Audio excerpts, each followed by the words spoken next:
नमस्कार साथियों, स्वागत आपका बिहार न्यूज में। चलिए बात करते हैं बिहार की बड़ी खबरों के बारे में, लेकिन उससे पहले अगर आपने चैनल को सब्सक्राइब नहीं किया तो सबसे पहले चैनल को सब्सक्राइब करके बेल नोटिफिकेशन ऑन कर दें, वीडियो को लाइक कर दें ताकि आने वाले जरूरी अपडेट्स आपको सबसे पहले मिलते रहें। तो चलिए बढ़ते हैं खबरों की ओर।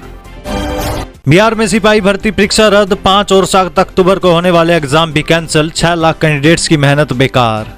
केंद्रीय चयन परिषद ने 1 अक्टूबर हुए बिहार पुलिस में सिपाही बहाली की परीक्षा को कैंसिल कर दिया। इस बारे में परिषद की तरफ से आधिकारिक तौर पर बयान जारी कर दिया गया। दोनों पालिकाओं की परीक्षा कैंसिल की गई है। 7 और 15 अक्टूबर को भी जो परीक्षा होने वाली थी अगले आदेश तक कैंसिल कर दी गई है। इस भर्ती के जरिए बिहार में 21,391 नए जवानों की भर्ती की जानी है। रविवार को हुई परीक्षा के दौरान पटना में नकल करते हुए 6 कैंडिडेट पकड़े गए थे। उनके पास से आंसर की मिली है। 5 परीक्षार्थियों की आंसर की प्रश्न पत्र में मैच हुई है।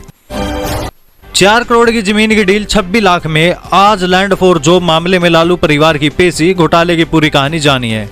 लैंड फॉर जॉब मामले में लालू परिवार की मुश्किलें लगातार बढ़ती जा रही है। हर सप्ताह केस में नए अपडेट आ रहे हैं। पहले चार्जशीट में लालू राबड़ी और मीसा भारती को आरोपी बनाया गया। वे पहले ही इस मामले से जुड़े केस में जमानत पर चल रहे हैं। अब सीबीआई की तरफ से एक नई चार्जशीट दाखिल कर डिप्टी सीएम तेजस्वी यादव को भी आरोपी बनाया गया है। लैंड फॉर जॉब केस में तेजस्वी के खिलाफ चार्जशीट भी कोर्ट में मंजूर कर ली गई है। उनके खिलाफ भी केस चलेगा। सीबीआई ने पहली बार बिहार के डिप्टी सीएम तेजस्वी यादव को आरोपी बनाया। सभी को आज कोर्ट में पेश होना है। न्यायिक सेवा में ईडब्ल्यूएस को 10% रिजर्वेशन, नीतीश की कैबिनेट का फैसला, 14 एजेंडों पर लगी मोहर। मुख्यमंत्री नीतीश कुमार ने कैबिनेट बैठक में मंगलवार को एक बड़ा फैसला लिया है। जनरल कैटेगरी से आने वाले लोगों के लिए ईडब्ल्यूएस के तहत न्यायिक सेवा में 10% आरक्षण दिया गया। इसके अलावा 14 एजेंडों पर भी मोहर लगी है। बिहार उच्च न्याय सेवा संशोधन नियमावली 1951 और बिहार सैनिक सेवा न्याय शाखा भर्ती नियमावली 1955 में संशोधन पर मोहर लगी है। बिहार उच्च न्याय सेवा संशोधन नियमावली 2023 और बिहार सैनिक सेवा न्याय शाखा भर्ती संशोधन नियमावली 2023 की स्वीकृति दी गई है। इसके जरिए ही आर्थिक रूप से कमजोर वर्ग के अभ्यर्थी को 10% आरक्षण का लाभ मिलेगा। ऑपरेशन मुस्कान के तहत 102 लोगों का मोबाइल वापस, खोए फोन को ढूंढ मोतीहारी पुलिस ने सभी को दिया। लोगों ने कहा धन्यवाद।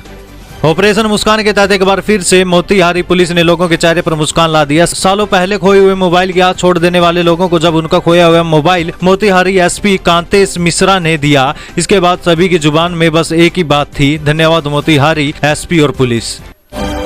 बैंकों की सुस्ती से तोड़ रही अपने घर का सपना, धरातल पर नहीं सरकारी योजनाएं, मुट्ठी भर लोगों को ही मिला ऋण।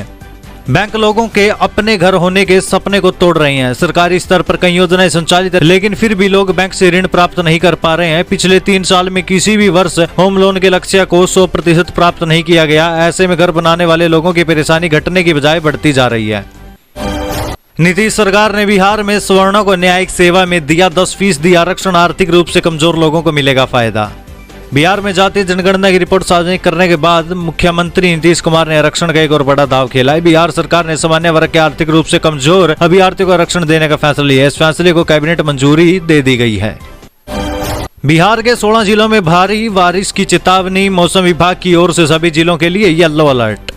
मानसून की सक्रियता के चलते 24 घंटे के दौरान राज्य के अधिकतर हिस्सों में अच्छी बारिश हुई है। कुछ स्थानों पर भारी से बहुत भारी बारिश रिकॉर्ड की गई है। मौसम विभाग के अनुसार नवादा के हिसुआ में सबसे अधिक 101.2 मिलीमीटर बारिश दर्ज की गई है। मौसम विज्ञान केंद्र ने पटना के अगले 24 घंटे के दौरान पूर्वी चंपारण, पश्चिमी चंपारण, गोपालगंज, भोजपुर, कैमूर, नवादा, सुपौल और पूर्णिया समेत 16 जिलों में कुछ स्थानों पर भारी बारिश होने की आशंका जताई है। एक दाव से खुद का कद ऊंचा कर गए नीतीश, इंडिया अलायंस और कांग्रेस के लिए कहां फंसा पेच। दरअसल मुख्यमंत्री नीतीश कुमार ने सियासत का जो दाव खेला उसके तहत उन्होंने एक बड़ी लकीर तो खींच दी है, साथ ही देश की राजनीति में जातीय विमर्श को लेकर एक नया कोण दिया है। नीतीश कुमार ने जातीय समीकरणों की सियासत का जो दाव चला है उसके लिए फिलहाल राहुल गांधी सबसे अधिक वाचाल दिखते हैं। शायद उन्हें भी पता है कि वह किस राजनीतिक चक्रव्यूह में फंस रहे हैं। शायद उनको इस बात का ध्यान नहीं है या फिर उनके संपर्क सूत्रों ने उन्हें इस सियासी दाव से अवगत नहीं कराया है। बीजेपी सांसद दे रहे थे भाषण, कई विधायक भी थे मौजूद, अचानक टूट गया मंच। बिहार के दरभंगा में एम्स निर्माण को लेकर बीजेपी सांसद गोपाल जी ठाकुर और कई विधायक धरने पर बैठे थे। नीतीश सरकार के खिलाफ भाषणबाजी हो रही थी। अचानक मंच टूट गया, फिर वहां अफरा तफरी मच गई। इस घटना में कई कार्यकर्ताओं को चोट भी लगी है। देश में सबसे बड़ी आबादी गरीबों की, जाति गणना पर पहली बार बोले पीएम मोदी, कांग्रेस को घेरा। छत्तीसगढ़ के जगदलपुर में सभा को संबोधित करते हुए पीएम मोदी ने जाति आधारित गणना को लेकर कांग्रेस पर जमकर निशाना साधा है। पीएम मोदी ने कांग्रेस से पूछा है कि क्या कांग्रेस अब मुसलमानों का हक कम करना चाहती है। जगदलपुर में पीएम मोदी ने कहा कि कांग्रेस ने एक अलग राग अलापना शुरू कर दिया है। ये कहते हैं कि जितनी आबादी उतना हक। मैं कहता हूँ कि इस देश में अगर सबसे बड़ी कोई आबादी है तो वो गरीबों की, इसलिए गरीब कल्याण ही मेरा मकसद है।